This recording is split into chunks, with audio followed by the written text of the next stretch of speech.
Bonjour, pour parler effectivement de la situation aujourd'hui en Tunisie, je crois que c'est une situation inédite dans toute l'histoire tunisienne. C'est vrai qu'à l'époque de Ben Ali, la Tunisie a connu un régime autoritaire, un régime effectivement qui réprimait les opposants, les défenseurs des droits de l'homme. Aujourd'hui, nous sommes effectivement, encore une fois, avec Kais Saïed dans un régime de type autoritaire. Mais attention, ce n'est pas un retour en arrière, ce n'est pas un retour au régime de Ben Ali. C'est un autoritarisme qui est différent de celui de Ben Ali pour plusieurs raisons. Première raison, c'est un régime autoritaire, mais que l'on peut le qualifier d'un autoritarisme identitaire, car le président Kais Saïd a un très fort discours idéologique sur, entre guillemets, la pureté de l'identité tunisienne et très virulent contre tout ce qui vient d'étrangers. Je dirais que son régime nourrit ce qu'on pourrait appeler une rhétorique conspirationniste, complotiste, considérant que les malheurs de la Tunisie sont dus à l'intervention de l'étranger. Ce qui explique que son régime est très virulent à l'égard des opposants démocrates, qu'il accuse justement d'être des espions au service de l'étranger. Il est très virulent à l'égard des organisations des droits de l'homme, des organisations féministes, qu'il associe à des bras armés ou des espions au service, au service de réseaux étrangers.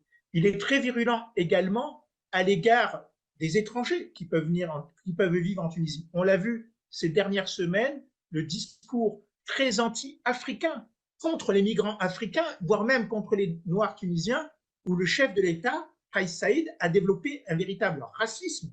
On peut même dire un racisme inédit, violent, virulent, qu'on n'avait jamais connu dans toute l'histoire tunisienne. Donc, premier élément à souligner, c'est que l'autoritarisme de Kais Saïd, c'est un autoritarisme nouveau qui, aujourd'hui, comporte une très forte dimension identitaire et idéologique. Deuxième caractéristique qui le différencie de l'autoritarisme qu'a connu la Tunisie sous Ben Ali, c'est un autoritarisme qui est violemment antidémocratique. Bien sûr, Ben Ali n'était pas un démocrate, c'était un dictateur. Mais on peut dire qu'il avait un discours plutôt favorable aux institutions démocratiques, aux droits de l'homme et aux libertés. Aujourd'hui, Kais Saïd est direct. Il considère que la démocratie parlementaire n'est pas faite pour la Tunisie. Il veut construire ce qu'il appelle une démocratie authentiquement tunisienne, 100% tunisienne. Et dans ce projet idéologique, profondément idéologique, Kais Saïd, il veut tout simplement casser tout ce qui peut être les organes de représentation, les ONG, les associations, les partis politiques, mais aussi le Parlement. Et d'ailleurs, dans la nouvelle constitution écrite par Kais Saïd et adoptée seulement par 10% des Tunisiens, le Parlement, les députés n'ont aucun pouvoir. Tout le pouvoir vient à Kais Saïd. Autre caractéristique, c'est un président qui gouverne seul. Et c'est un autoritarisme que l'on pourrait qualifier de solitaire. Certes, Ben Ali, avant 2011, était un dictateur. Certes, la majorité du pouvoir exécutif, de la pouvoir législatif, du pouvoir législatif judiciaire était concentrée entre les mains de Ben Ali. Mais au moins, à l'époque de Ben Ali, il y avait aussi des ministres, des hauts fonctionnaires qui contribuaient à définir les politiques du pays. Or, aujourd'hui, Kais Saïd crée un nouvel autoritarisme où il gouverne seul, c'est-à-dire qu'il ne tient pas compte ni de l'avis et des conseils des ministres, ni de l'avis du Premier ministre, ni de l'avis des hauts fonctionnaires. Donc, de ce point de vue-là, c'est un pouvoir solitaire, c'est un autoritarisme hyper présentialisé qui concentre la totalité des pouvoirs, des pouvoirs qui peuvent exister en Tunisie, qu'ils soient judiciaires, politiques ou parlementaires. Oui, effectivement, on a raison d'être très inquiet pour l'évolution politique, sociale et économique de la Tunisie. C'est la première fois que la Tunisie, et ça c'est une quatrième caractéristique de Kais Saïd, c'est une sorte de diplomatie complètement identitaire qui remet en cause toutes les alliances de la Tunisie avec l'Europe, avec l'Afrique et une partie du monde arabe pour développer une sorte de diplomatie populiste.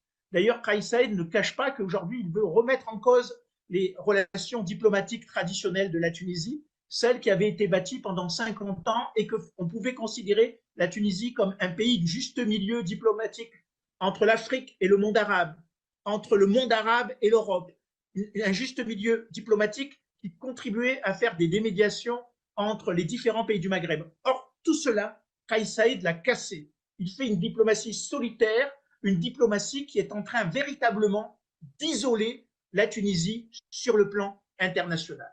Donc oui, on peut être inquiet, on peut être pessimiste pour l'avenir de la Tunisie, on peut être pessimiste parce qu'effectivement, on retrouve de plus en plus des logiques répressives, on retrouve de plus en plus une logique de pouvoir qui consiste effectivement à s'en prendre aux partis politiques, à s'en prendre aux défenseurs des droits de l'homme, à s'en prendre finalement à tout ce qui constitue en Tunisie des voix indépendantes. Aujourd'hui, finalement, ceux-là qui portent une voix indépendante, qu'elle soit libérale, qu'elle soit de gauche, qu'elle soit islamiste, qu'elle soit même féministe, toutes ces voix aujourd'hui sont en train d'être réprimées en Tunisie. Et en tant que spécialiste de la Tunisie, en tant que sociologue, en tant que politologue, oui, c'est une situation totalement inédite qui fait que la Tunisie est plongée dans une crise profonde, une crise sociale, une crise économique et une crise politique. Et il faut donc alerter la communauté internationale, la communauté des pays arabes, la communauté, je dirais, de tous les démocrates dans le monde sur effectivement cette dérive totalement autoritaire, personnelle et hyper présidentialiste du régime tunisien.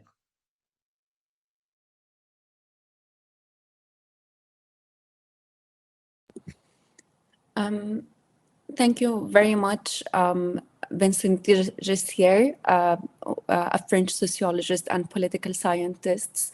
I apologize for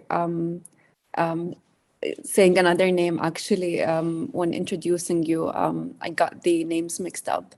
But thank you so much for your intervention and comment on the political repression, which is unprecedented in Tunisia, and how Tunisia is losing its role as a mediating power between Africa, the Middle East, and Europe, and the increasing political and economic repression taking place now.